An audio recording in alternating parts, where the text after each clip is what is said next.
څو ځایونه داسې دي چې هلته دعاګانې قبلېږي. ښه سړی کعبه ویني، باران وریږي، جنگ ګرم شي، میدان جهاد ته تللی وي، د اذان او د اقامت په منځ کې دعا قبلېږي. اذان وشي او اقامت لا نه شوي، امام چې جمعې له راوځي او فارغ شوی نه دغې پورې په دې ټیم کې هم دعا قبلېږي.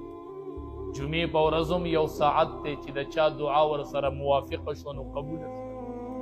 د هغې کې یو ساعت دا دی چې کله سړی قرآن ختم کړي په دغه ټیم کې د ده دعا مستجاب.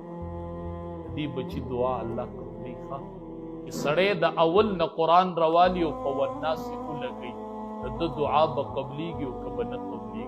نو چې سړي ځان له داسې یو بچی پرېښودی وي، بچیا مور یې داسې یو بچی دله نه دی پکار، لاره داسې یو بچی نه دی پکار، ته خپل بچي ته ووایې بچیا چې کله زه مړ شمه ته د قرآن حافظ یې، ما په تا ډېرې پیسې لګولي، ما تا دپاره ډېرې سوکړې برداشت کړي دي. بچیا چې کله زه مړ یمه او ته تراوو کې قرآن واورې بچیا مسله به ولاړې. یو خو عام د قرآن تلاوت یې، بل چې سړی روجی او په روجه کې په تراوو کې او په ولاړې او په مانځه کې قرآن اکبر دغې حافظ دعا. نو چې دا مور ورته وایي بچیا چې ته کله تراوو کې قرآن واورئ، حافظ قرآن له خلکو اوبه راوړي شوف که، یو ورته وایي په ما شوف که بیمار یو ورته را دې خوا شي په ما شوف که.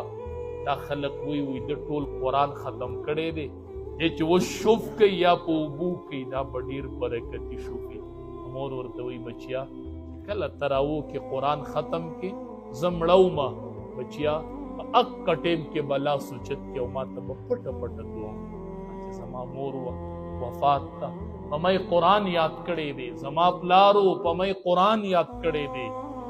نو ولد صالح یدعو له چې نیک بچی سړي پرېښودی وي او هغه مور او پلار له دعاګانې غواړي، هغه درته دعا کوي. دا د آخرت ډېره لویه ذخیره ده، دا د آخرت ډېره لویه ګټه ده.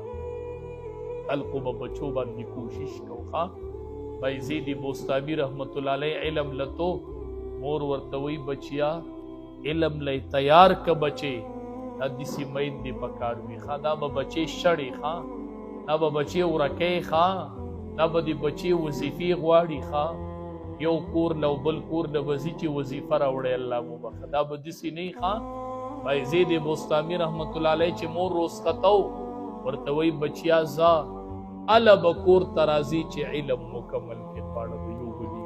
ما ستا نن جدایي رالاله